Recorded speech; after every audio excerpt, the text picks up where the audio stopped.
learning to trust again without losing ourselves. What does trust look like after life has knocked us down a few times?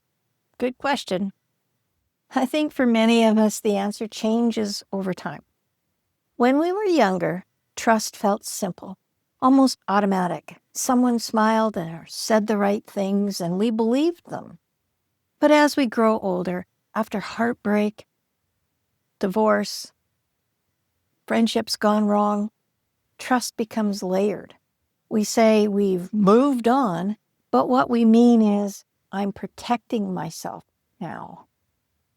We tell ourselves, I've learned my lesson. And yes, we probably have. But that armor we wear, it doesn't just keep out the pain, it keeps out connection as well. So today, I'm not only talking with you, to you, I'm talking to myself as well. So let's dive in. I'll share something personal.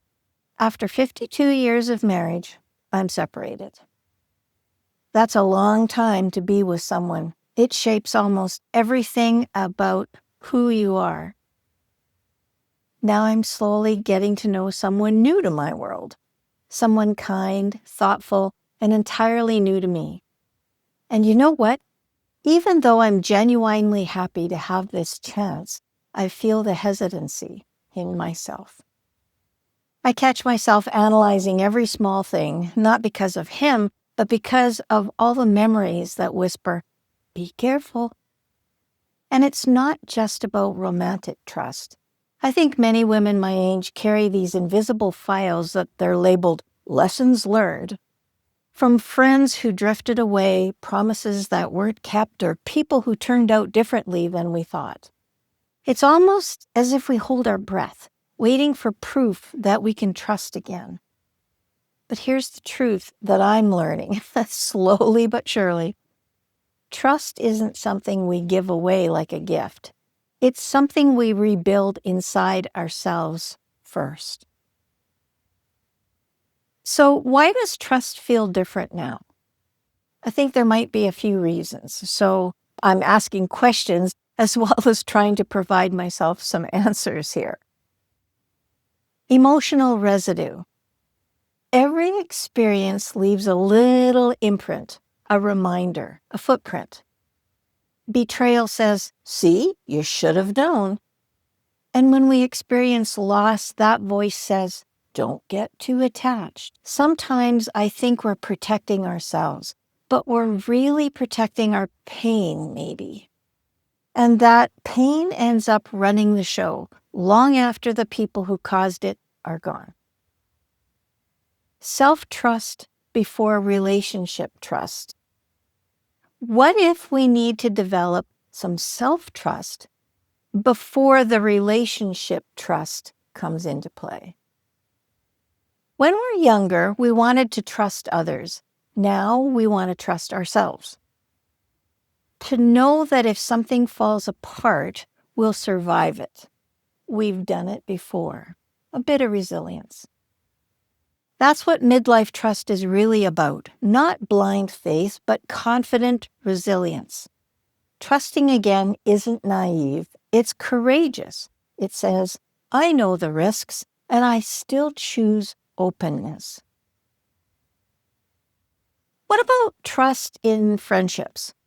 Let's talk about this one because it runs deep for many women. Friendships can hold both our greatest comfort and our deepest disappointment. Maybe someone you loved like a sister stopped calling when your life changed. Maybe you were there for them, but when you needed support, they disappeared. It's easy to decide, well, never again am I going to do that. But that vow becomes a wall, and behind it, loneliness grows quietly.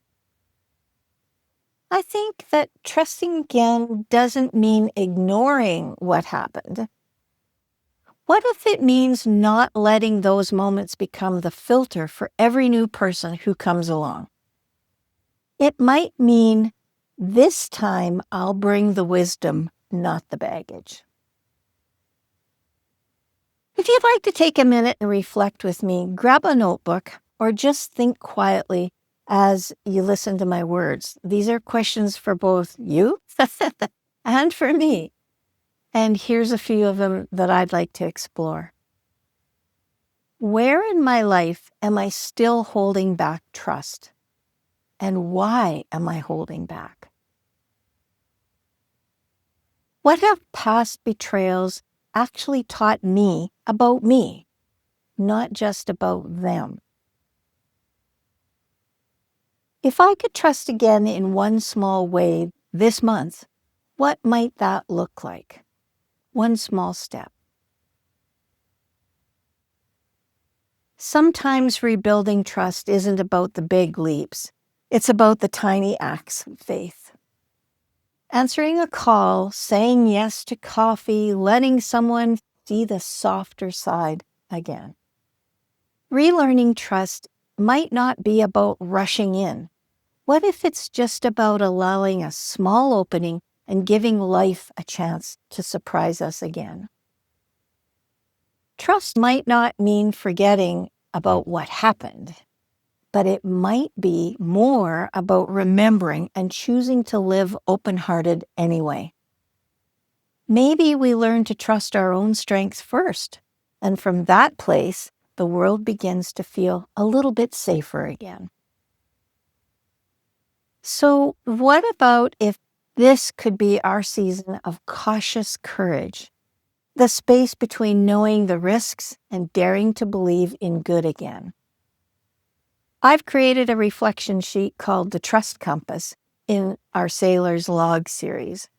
It's free and it's designed to help you gently explore where you're protecting yourself and where it might be time to open up again.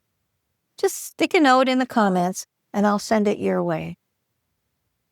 Take a few quiet minutes with it over the next few days and see where your own compass points next.